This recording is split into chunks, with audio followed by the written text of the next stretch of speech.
जय माता दी दोस्तों। तो दर्शन हो चुका है महामाई का, बहुत अच्छा दर्शन हुआ है, पर लाखों की भीड़ है। नहीं तो नहीं 8 से 9 घंटे दर्शन में लग जा रहे हैं। मैं रात को लगी हूँ 4 बजे और मेरी दर्शन हुई है कंप्लीट 11 बजे। तो ऐसा दर्शन हो रहा है बता नहीं सकती, बट हाँ एक पूजा और 9 पूजा को होता है ये। सो दर्शन कंप्लीट हो गया। बिना लेट की वीडियो को स्टार्ट करते हैं और चलिए शुरू से दिखाते हैं कि दर्शन कैसे हुए महामाई। जय माता दी दोस्तों, मैं हूँ महामाई जय माता दी वैष्णो देवी धाम और अभी मैं हूँ कचरा।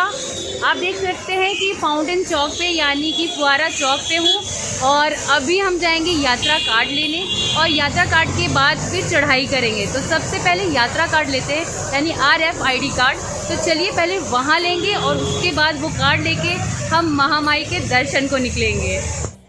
तो ये देख सकते हैं अभी मैं हूँ फुआरा चौक पे, कटरा नीचे है और यहाँ से पहले मैं लूँगी RFID कार्ड। आप कहें टूरिस्ट रिसेप्शन सेंटर या फिर बस स्टैंड, वहाँ जाने के बाद आप किसी से भी पूछेंगे तो आपको बता देंगे। यात्रा कार्ड आपको ऐसे 3-4 जगह से ले सकते हैं, या फिर आप बस स्टैंड या फिर कटरा रेलवे स्टेशन। तो मुझे RFID कार्ड मिल चुका है और अब मैं यात्रा के लिए स्टार्ट कर रही हूँ। तो चलो फिर चलते हैं। तो अभी हम पहुँचेंगे फिस्किंग पॉइंट। जय माता दी दोस्तों, तो अब मैं पहुंच चुकी हूँ फ्रिस्किंग पॉइंट। यहाँ से यात्रा कार्ड जो है, ये जो कार्ड मैंने लिया है उसकी चेक इन होगी और फिर हम माई के पास दर्शन के लिए ऊपर चढ़ेंगे। तो चलिए अब इसको चेक इन कराते हैं और आगे बढ़ते हैं। ये जो एरिया है इसको फिस्किंग पॉइंट कहते हैं और आपकी ID चेक होती है। तो यहाँ हम ID अपनी चेक करा के आगे बढ़ेंगे। दोस्तों हमने फिस्किंग पॉइंट पार कर लिए हैं और अब हमारी यात्रा स्टार्ट होने वाली है। तो जोर से बोले जयकारा माँ शेरा वाली दा, बोल साचे दरबार की जय। चलिए फिर हम अपनी यात्रा स्टार्ट करते हैं। फिस्किंग पॉइंट जैसे ही पार करेंगे आपको गुलशन जी का लंगर दिखेगा। अगर नहीं दिखता है तो भी आप किसी से भी पूछ सकते हैं कि गुलशन जी का लंगर हॉल कहाँ है। भीड़ देख सकते हैं, यात्रा मार्ग से हमारी यात्रा स्टार्ट हो गई और भीड़ इतनी हो गई तो आप समझ सकते हो कि कल से नवरात्रि स्टार्ट है और क्या होगा, यानी बहुत ज़्यादा भीड़ है। चलिए हम अपनी यात्रा स्टार्ट करते हैं और अब लंगर पॉइंट पे जाएंगे। अगर आप आते हैं तो गुलशन कुमार जी का यहाँ पे लंगर चलता है, यहाँ पे आप आके लंगर कर सकते हो। तो चलिए वहाँ पे देखते हैं और लंगर छकते हैं। लंगर हॉल के लिए आपको डायरेक्शन दे दिया जाता है। आप थोड़े से ऊपर ध्यान दें तो आपको वहाँ पता चल जाएगा। ये देख सकते हैं जैसे ही पौड़ियों से नीचे आपको आना है, यानी सीढ़ी से नीचे आना है। जब आप यात्रा मार्ग यानी कि फ्रिस्किंग पॉइंट से जैसे ही अंदर आएंगे, चेक इन हो जाएगी तो वहाँ पे आपको लंगर पॉइंट दिखेगा जो गुलशन कुमार के द्वारा किया गया है। तो वहाँ पे अगर आप किसी से भी पूछ लेंगे कि लंगर हॉल कहाँ है तो वो आपको बता देंगे। 10 से 20 मीटर की दूरी में ही ये लंगर हॉल मिल जाएगा। तो चलिए यहाँ पे आते हैं और देखते हैं कि आखिर लंगर में मिलता क्या है। करते ही मुझे मिला एक हलवा और ये बहुत अच्छा लग रहा है दिखने में। तो इसको पहले टेस्ट करते हैं और मुझे ऐसा लग रहा है कि ये प्योर घी से ही बनी हुई है, तो टेस्टी भी है और हाइजीन भी है। तो चलो पहले टेस्ट करते हैं।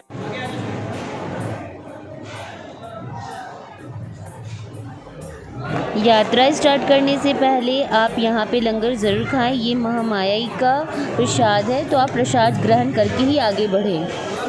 तो मैंने लंगर छक लिया है और अब हम निकलते हैं अपने पहले पड़ाव पर। तो चलिए अब यहाँ से निकलते हैं। तो अभी मैं हूँ वो बाण गंगा पे, जो पवित्र स्थान है जहाँ पे मैया ने अपने त्रिशूल से इस जगह पे माँ गंगा को प्रज्वलित किया था, क्योंकि हनुमान जी को बहुत प्यास लगी थी और गंगा मैया को प्रज्वलित करके उनकी प्यास बुझाई थी। तो इस स्थान पे ज़रूर आएँ अगर माता रानी के दर्शन के लिए आते हैं और यहाँ पे स्नान करके ही आगे बढ़े। तो जोर से जयकारा लगा के करे जय माँ शेरा वाली दा, बोल साचे दरबार की जय।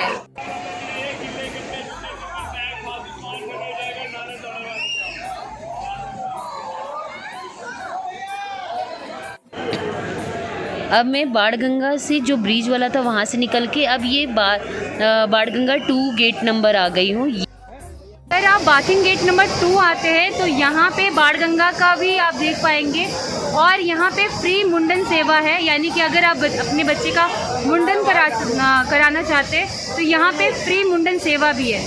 तो ये भी एक नया अभी मैंने देखा है तो बहुत अच्छी बात है। अगर आपको मुंडन करवाना अपने बच्चे का तो बाथिंग गेट नंबर 1 आ जाइए, जहाँ पे मतलब कि बाण गंगा का दूसरा स्थान जगह है। यहाँ पे आने के बाद मैं आपको दिखा देती हूँ।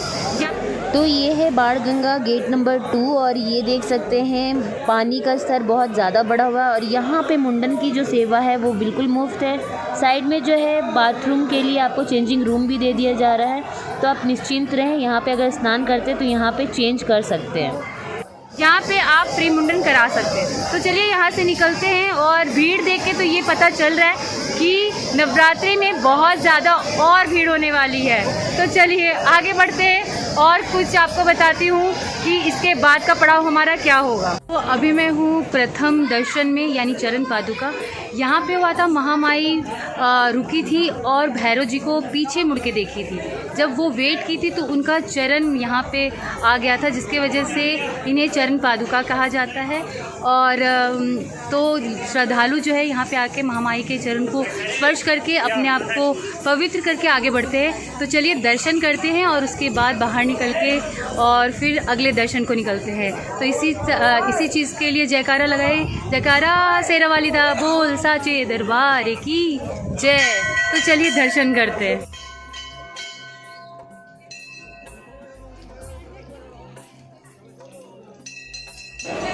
तो चरण पादुका मंदिर से दर्शन करके हम निकल पड़ते हैं आगे की ओर।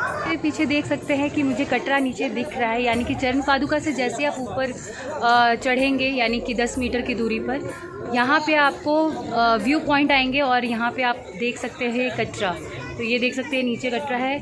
और चलिए अब यहाँ से चलते हैं। और एक चीज़ बताऊँ कि व्यू पॉइंट में ही वॉशरूम की सुविधाएं हैं, शौचालय है, तो आके यहाँ पे आप वॉशरूम कर सकते हैं। तो चलिए अब आगे बढ़ते हैं।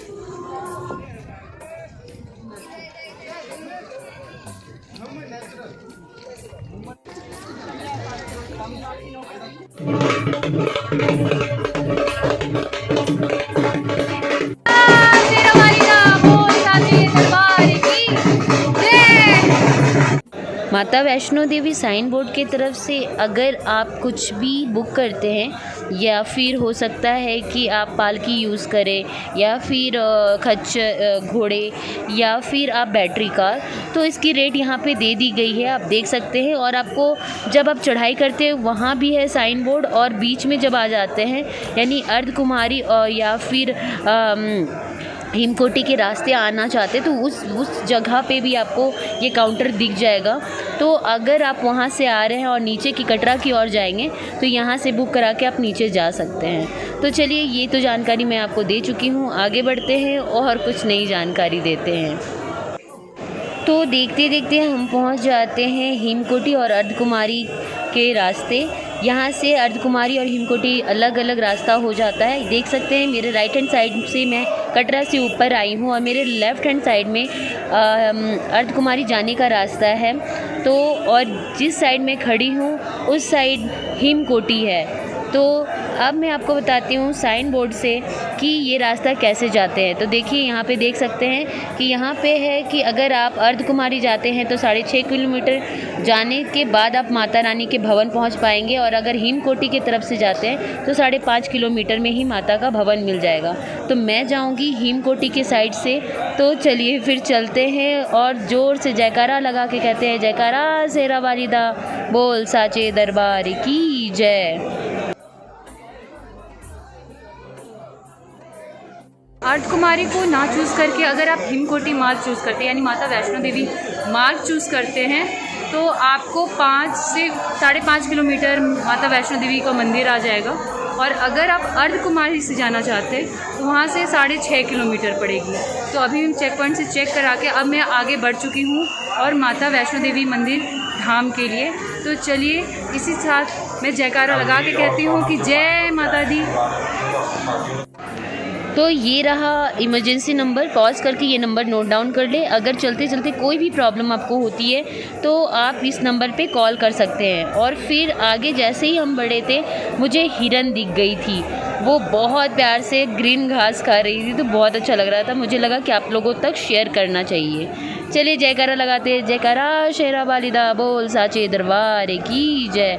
भीड़ बहुत ज़्यादा थी लोगों की और इतना समझ में आ रहा था कि पहली नवरात्रि में बहुत ज़्यादा भीड़ होने वाली, लाखों की भीड़ होने वाली है। तो चलिए आगे बढ़ते हैं और देखते हैं कि महामाई और क्या कर रही हैं, क्योंकि सच कहें तो जैसे ही मैं वैष्णो देवी धाम आती हूँ मैं अपने आप को बहुत भाग्यशाली मानती हूँ कि माता रानी मेरी पुकार सुन लेती है और मुझे अपने द्वार बुला लेती है। एक चीज़ और कहना चाहूँगी कि रास्ता में आपको माता वैष्णो देवी का साइन बोर्ड मिलेगा और यहाँ पे भोजनालय मिलते हैं, तो वो बहुत सस्ते में रहते हैं कंपेयर टू किसी और मतलब रेस्टोरेंट से। ये भोजनालय बहुत सस्ते रहते हैं, तो अगर आप आ रहे हैं तो भोजनालय ढूंढे। भोजनालय से क्या होगा कि वो माता वैष्णो देवी धाम का रहता है, तो वो उसकी प्राइस जो रहती है या फिर वो रेट वाइज ही रहेगी और नहीं तो बहुत सस्ती रहेगी। तो चलिए आगे बढ़ते हैं और आगे बढ़ते ही मैं हेमकोटी पहुंच गई हूं। मेरा था कि जब मैं हेमकोटी पहुंचूं तो मैं यहाँ का मसाला डोसा खाऊं डोसा पॉइंट में, पर अभी डोसा पॉइंट बंद था। तो अगर आप हेमकोटी की तरफ से आ रहे हैं और हेमकोटी पहुँचते तो ये देखिए यहीं पे ही है डोसा पॉइंट, तो वहाँ जाके आप खा सकते हैं। चलिए आगे बढ़ते हैं। और अगर बैटरी कार आप बुक कराना चाह रहे हैं तो आप देख सकते हैं कि ऐसी बैटरी कार रहती है जो आपको माता रानी के दरबार तक पहुंचा देती है। तो अगर आप चाहते हैं तो ये 350 रुपये लगेंगे और आप बैटरी कार से माता रानी के दरबार तक पहुंच जाएंगे। वो जो मैंने डिवाइडर आपको दिखाया था ना वैष्णो देवी मतलब कि हेमकोटी और अर्धकुमारी का, वहीं से आप बुक करा सकते हैं माता वैष्णो देवी साइन बोर्ड से। तो चलिए अगर कोई जानकारी अगर चाहिए तो वो वीडियो को पॉज करके गाड़ी में नंबर दिया गया है, वो नंबर को आप देख सकते हैं।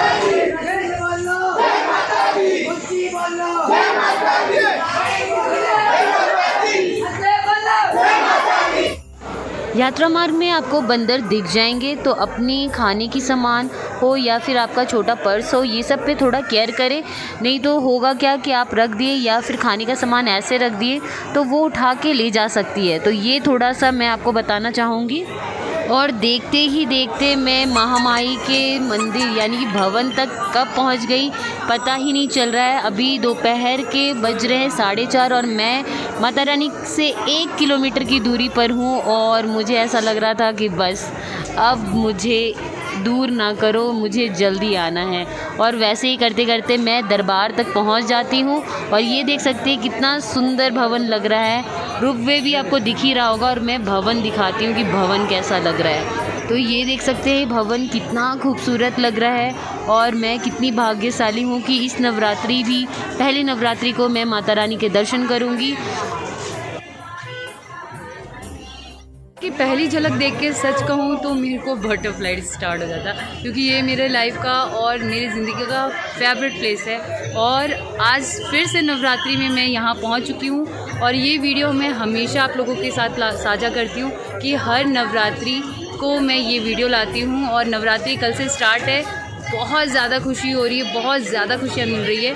तो चलिए और अंदर के दर्शन करते हैं और आपको मैं एक झलक भवन का दिखाती हूँ। तो ये देख सकते हैं ये है भवन का एंट्रेंस और बहुत खूबसूरत लग रहा था और सजावट जो है स्टार्ट हो चुकी है। और आप देख सकते हैं कि भवन की फूलों की सजावट जो हुई है वो 5 करोड़ से या 6 करोड़ के तक में आती है। तो आप देख सकते हैं कि लोग कल के लिए तैयारी में लग चुके हैं और जुट चुके। ये जो फूलों की सजावट है ये हर जगह से आई हुई है, यानी कि इंडिया से जहाँ भी ये फूल होते हैं वहाँ से ये लाई गई है। यानी देश के सारे कोने से फूल को लाकर महामाई के मंदिर में सजा दिया गया है और ये बहुत भव्य लग रहा है, बहुत खूबसूरत लग रहा है। ऐसा लग रहा है कि नज़र हट ही नहीं रही है। तो चलिए मैं आपको यहाँ का पूरा टूर कराती हूँ। और फिर रात हो जाता है, रात के 8 बज रहे हैं और मैं दुर्गा भवन में बैठी हूँ। ये देख सकते हैं दुर्गा भवन। अगर आप आते हैं और आपको दर्शन करके कहीं बैठना है या फिर आपको कोई भी डॉर्मेट्री बुक नहीं है तो ये दुर्गा भवन में आके यहाँ पे आप विश्राम कर सकते हैं। मैं भी यहीं पे विश्राम कर रही हूँ। और थोड़ी देर विश्राम करने के बाद 1 बजे मैं स्नान करके महामाई के दर्शन को निकल जाती हूँ। अब ये जो टाइम हो रहा है ये अभी 11 बज रहा है और यानी कि नवरात्रि, पहली नवरात्रि की मॉर्निंग का 11 बज रहा है, क्योंकि मैं रात से एक बार भी कोई शूट नहीं कर पाई क्योंकि वो लॉकर में था और मैं माता रानी के दर्शन में थी। और भीड़ इतनी है कि 4-5 घंटे लग जा रहे हैं लोगों के। और मैं आपको यहाँ का दृश्य भी दिखा दे रही हूँ कि कितना खूबसूरत जो मंदिर का भवन है वो बना हुआ है, जो आपको बहुत अच्छा लग रहा होगा। अगर हो सके तो आप अपने लाइफ में कभी भी आके एक बार महामाई का दर्शन ज़रूर करें। तो आज के वीडियो के लिए बस इतना ही, मिलते हैं नेक्स्ट व्लॉग पे। कहना चाहूँगी कि अगर मेरी वीडियो आपको पसंद आती है तो प्लीज़ मेरी वीडियो को लाइक कीजिएगा, चैनल को सब्सक्राइब कीजिएगा और शेयर कीजिएगा ज़्यादा से ज़्यादा लोग तक कि उन तक पहुँच सके ये जानकारी। तब तक